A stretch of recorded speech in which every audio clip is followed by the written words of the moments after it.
मैत्री की चर्चा पूज्यपाद स्वामी जी महाराज ने कल शुरू की थी। आज भी वही चर्चा जारी है। महर्षि याज्ञवल्क्य एक ऐसे संत हुए हैं जो बहुत अमीर थे, जिनके पास प्रचुर धन संपत्ति थी। सामान्यतः संतों के पास, ऋषि मुनियों के पास धन संपत्ति होती नहीं, होनी भी नहीं चाहिए। साधक जनों, ये संताई के साथ नहीं चलती।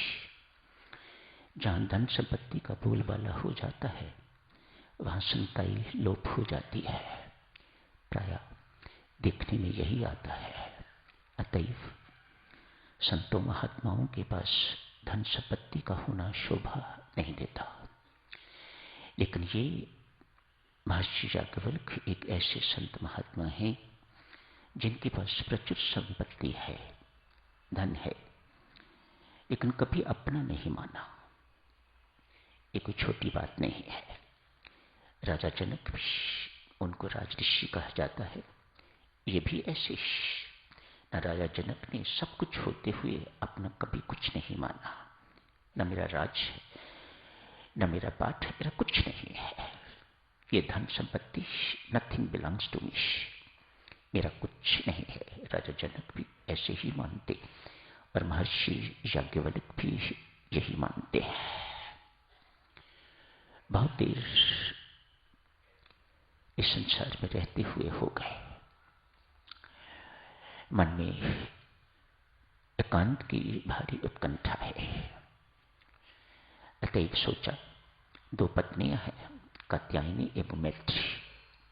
इन दोनों को अपनी संपत्ति एक जैसी बांट के तो कहीं एकांत में चला जाता हूं। वहां जाके एकांत में साधना करूंगा। मानो साधना के अतिरिक्त और कोई काम नहीं। होल टाइम साधक। संसार में रह के साधक चुनो, होल टाइम साधक बनना असंभव नहीं तो कठिन तो बहुत है, इसमें कोई शक नहीं। एकांत में आदमी चला जाता है तो काफी सारी कठिनाइयां कम हो जाती हैं, डिस्ट्रैक्शंस कम हो जाती हैं, जो संसार में स्वाभाविक है।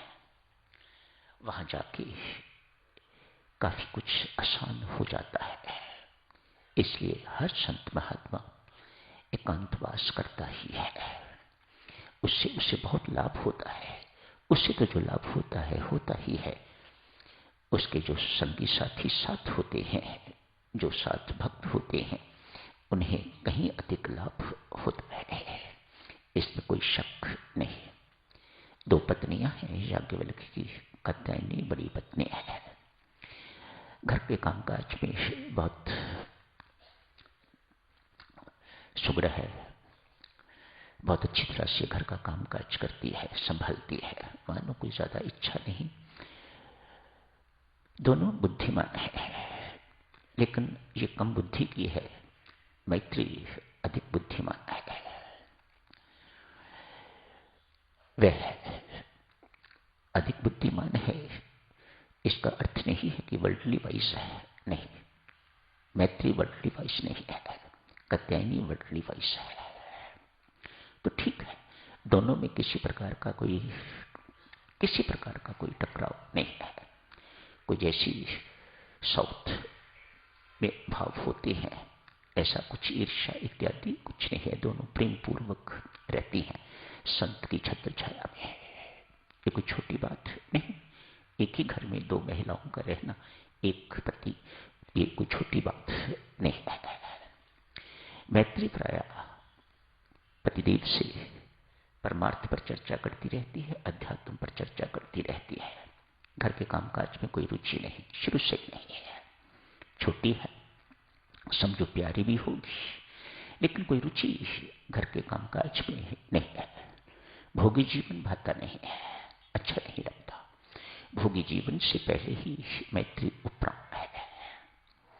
आज याज्ञवल्क्य जी ने प्रपोज किया है, मैं एकांत में जाना चाहता हूं, साधना करना चाहता हूं, अमृतत्व की प्राप्ति करना चाहता हूं।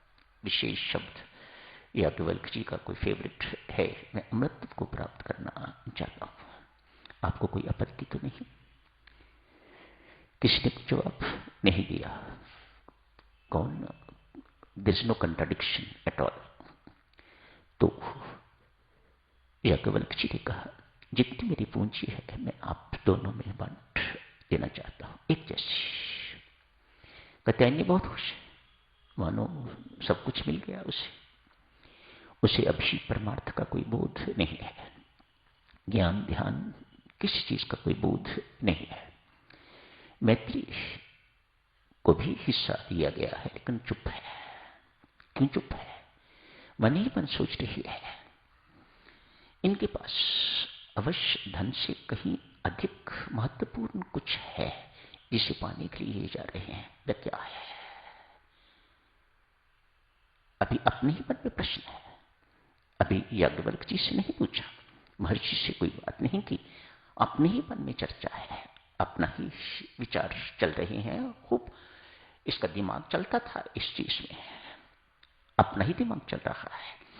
ये सारी की सारी संपत्ति यहां छोड़ के जा रहा है, क्या प्राप्त करना चाहता है? लोग धन संपत्ति के लिए अपनी सारी की सारी आयु घोंप देते हैं, सारी की सारी जिंदगी घोंप देते हैं, लेकिन ये सब कुछ इसे प्राप्त है, ये सब कुछ छोड़ के जा रहा है। क्या प्राप्त करना चाहता है? मानो इससे कहीं अधिक महत्वपूर्ण है जो ये प्राप्त करना चाहता है। वह क्या है? मैत्री के मन में ये प्रश्न उठा है, वह क्या है? मैं भी वही मामूली। स्वामी जी महाराज ने शब्द कल प्रयोग किया, देना ही चाहते हो तो अपनी जैसी लगन दो, मुझे आप जैसी लगन लग जाए, जैसी लगन आपको है